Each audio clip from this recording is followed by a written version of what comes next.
there was a long war between the house of Saul and the house of David, and David grew stronger and stronger, while the house of Saul grew weaker and weaker.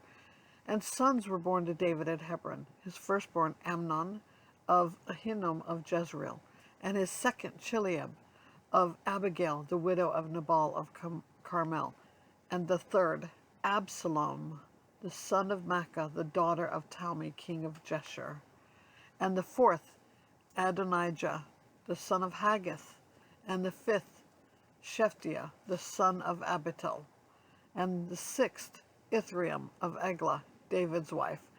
These were born to David in Hebron. While there was war between the house of Saul and the house of David, Abner was making himself strong in the house of Saul. Now Saul had a concubine whose name was Rizpah, the daughter of Aiah. And Ishbosheth said to Abner, "Why have you gone into my father's concubine?"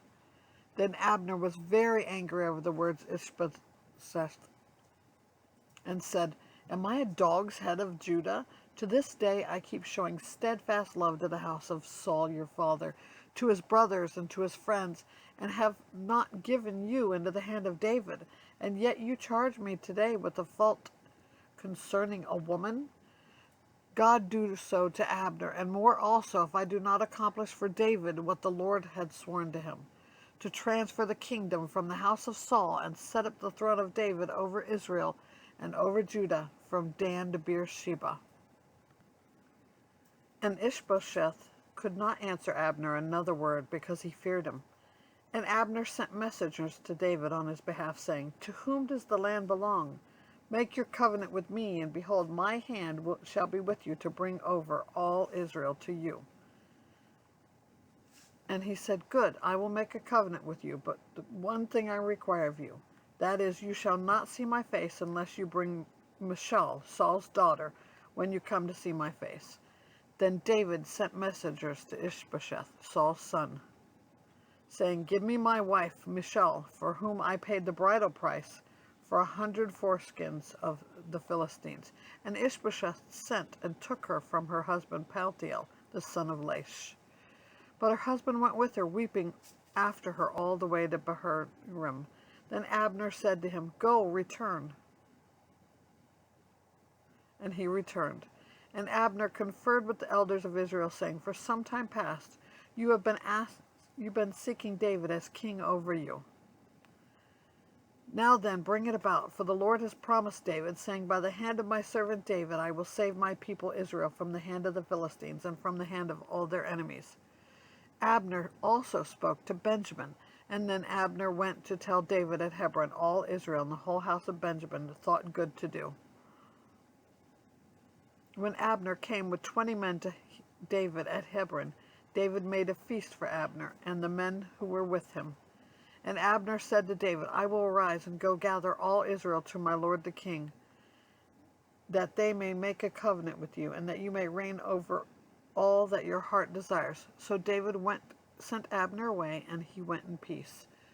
Just then the servants of David arrived with Joab from a raid, bringing much spoil with them. But Abner was not with David at Hebron, for he had sent him away, and he had gone in peace. When Joab and all the army that was with him came, it was told Joab, "Abner the son of Ner came to the king, and he has let him go, and he has gone in peace." Then Joab went to the king and said, "What have you done? Behold, Abner came to you. Why is it that you have sent him away, so that he is gone? You know that Abner the son of Ner came to deceive you, to know your going out and your coming in, and to know all that you're doing." When Joab came out from David's presence, he sent messengers after Abner, and they brought him back from the cistern of Sirah. But David did not know about it. And when Abner returned to Hebron, Joab took him aside in the midst of the gate to speak with him privately, and there he struck him in the stomach, so that he died for the blood of Asahel his brother.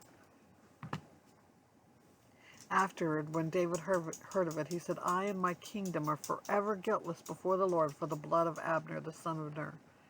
May it fall upon the head of Joab and all his father's house, and may the house of Joab never be without one who has a discharge, or who is leprous, who holds a spindle, or who falls by the sword, or who lacks bread."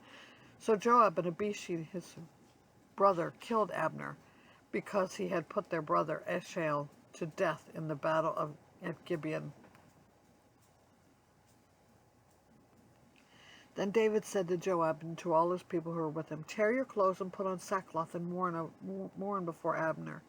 And King David followed the bier. They buried Abner at Hebron, and the king lifted up his voice and wept at the grave of Abner, and all the people wept.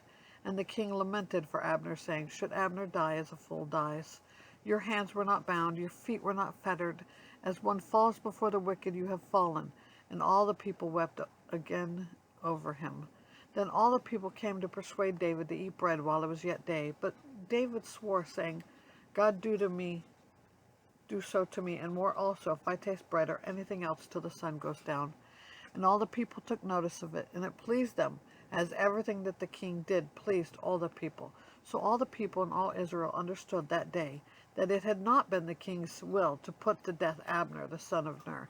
And the king said to his servants, "Do you not know that a prince and a great man has fallen this day in Israel? And I was gentle today, though anointed king. These men, the sons of Zeruiah, are more severe than I. The Lord repay the evildoer according to his wickedness."